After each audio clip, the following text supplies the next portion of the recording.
Hola a todos, bienvenidos a mi canal nuevamente.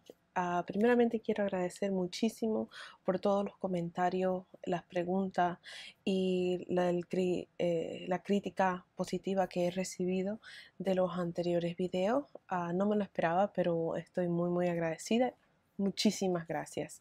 Y por favor que sigan viniendo las preguntas que con gusto los vamos a contestar en videos próximos. Ok. Este video, ya se habrán dado cuenta por el título, es la parte 2 de mi anterior video en cuanto a la expulsión si es base bíblica. La primera parte solamente vimos textos bíblicos en lo que los testigos se basan. Ahora este video vamos a explicar la historia año por año, cuándo empezó, cómo empezó y cuáles eran las directrices para esa época y cómo fueron cambiando. Entonces, empecemos ahora. Para empezar, ¿cuándo empezó la expulsión o excomunicación dentro de los testigos de Jehová? Empezó en el año 1952. En 1893, Charles Russell ya había estado empezando a hablar en cuanto a la expulsión, en qué se debería hacer, pero nada se había implementado hasta entonces. En la Atalaya de diciembre de 1882, página 423, se mencionó que no somos de aquellos que excomunican a hermanos cristianos por unas diferencias de opinión, pero cuando se llega al punto de negar la misma fundación de todo el cristianismo, debemos de levantar nuestras voces y enfrentarnos cara a cara con todos aquellos. Entonces se menciona de que al principio, en 1882, no se excomunicaba, mucho menos expulsaba a las personas.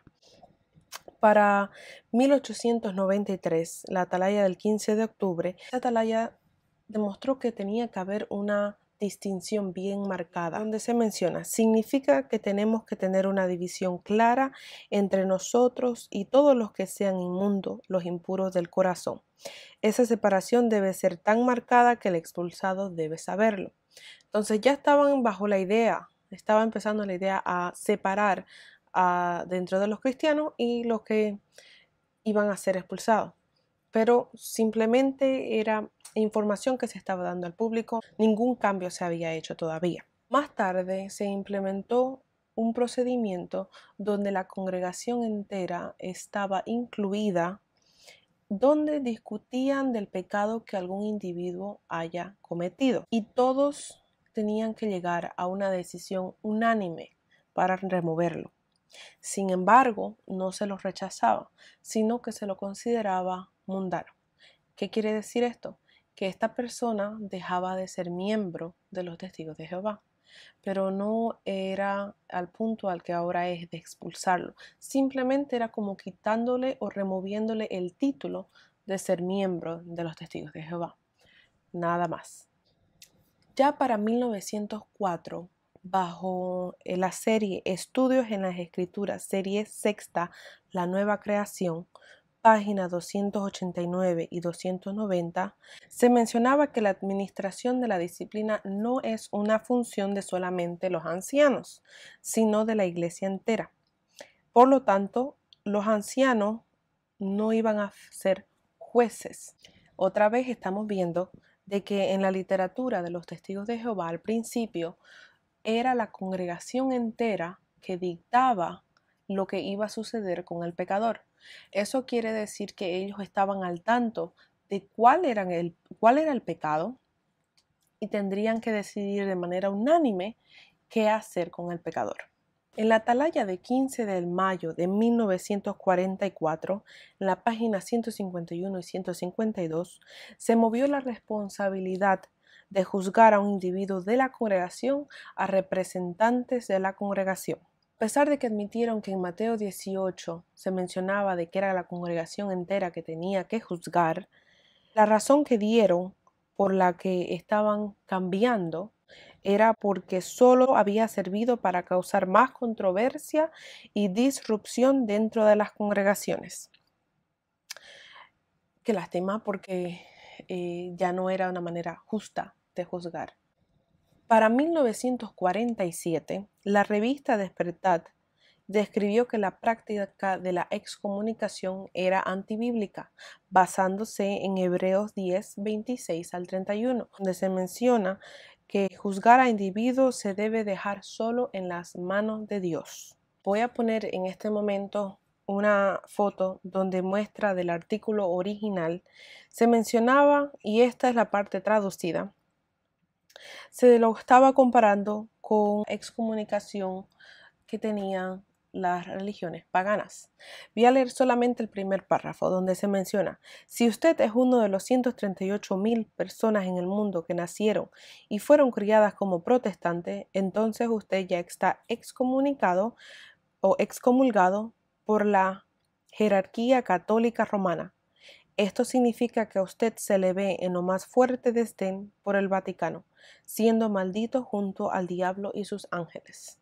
Si notamos, en esta atalaya ya estaba mencionándose de que habían otras religiones, no testigos, que también participaban en la excomunicación de miembros de su religión. Increíblemente, pocos años después de este artículo, Nathan Noor comenzó a formar el arreglo de la expulsión que sigue hasta el día de hoy.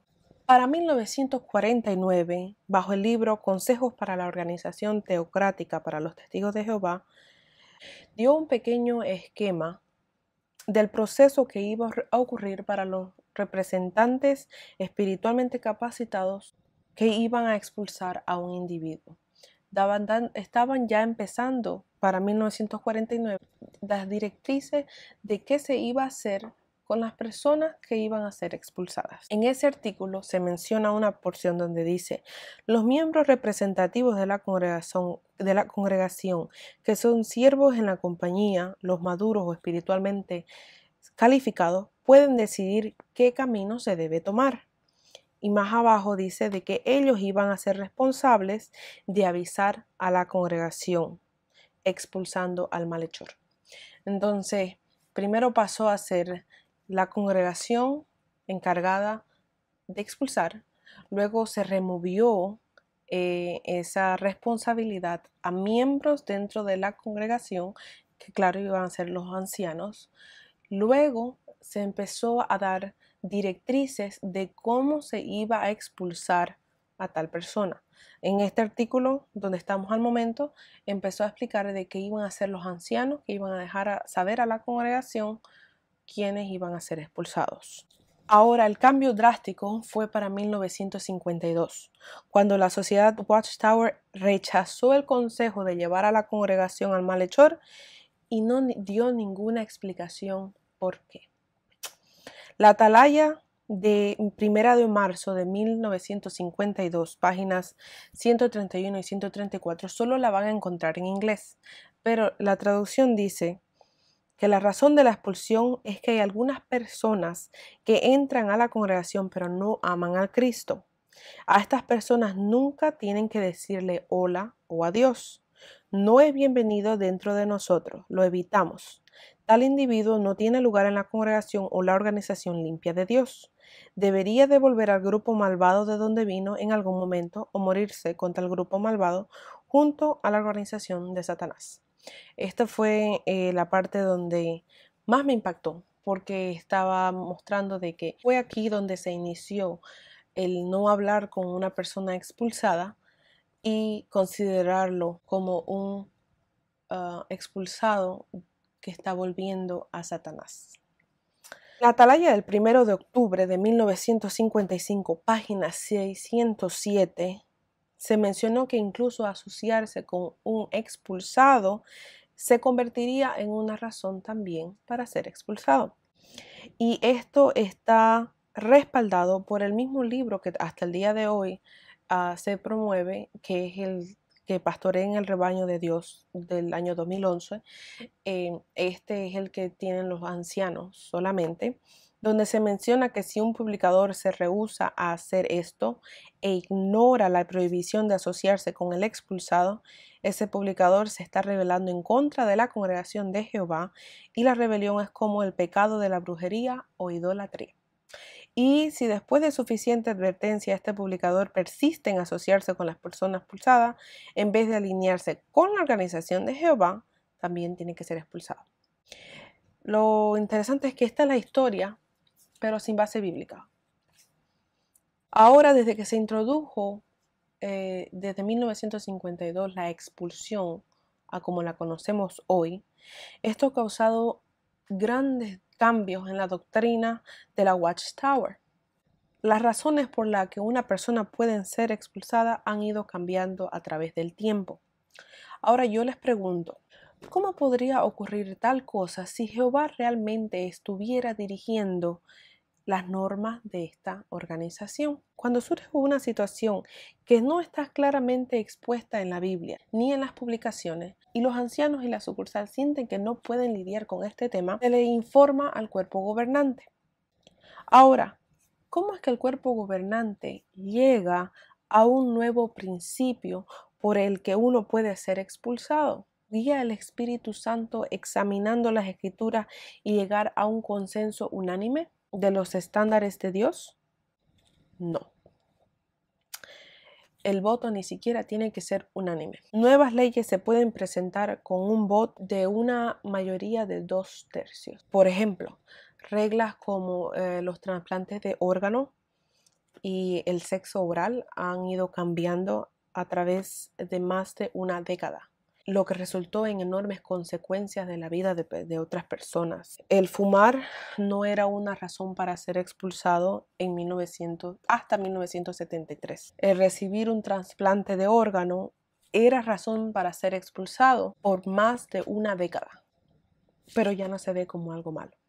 El sexo oral o anal entre personas casadas fue clasificado en la Atalaya 15 de abril de 1975, página 255, como una ofensa por la que se podía expulsar a alguien. 3 años después, en la Atalaya el 15 de julio de 1978, página 30 al 32, se menciona que no se podía expulsar por esto. Luego, 5 años después, bajo la Atalaya el 15 de julio de 1983, página 31, otra vez de nuevo se hizo en algo por la que se podría expulsar a alguien. Si notamos, las doctrinas y las razones por las que una persona puede ser expulsada han ido cambiando a través de los años. Algo que al principio podría ser una razón para expulsión, más adelante no. Entonces, ¿qué hacemos con esas personas que han sido expulsadas durante ese tiempo que sí se lo consideraba algo tan malo como para expulsarlo? Bueno, si retractan y cambian esa doctrina, la persona no deja de ser expulsada, sigue estando afuera. Ahora, al determinar si una persona debería ser expulsada, los ancianos forman algo que se le llama un comité judicial para reunirse con tal persona, con el malhechor.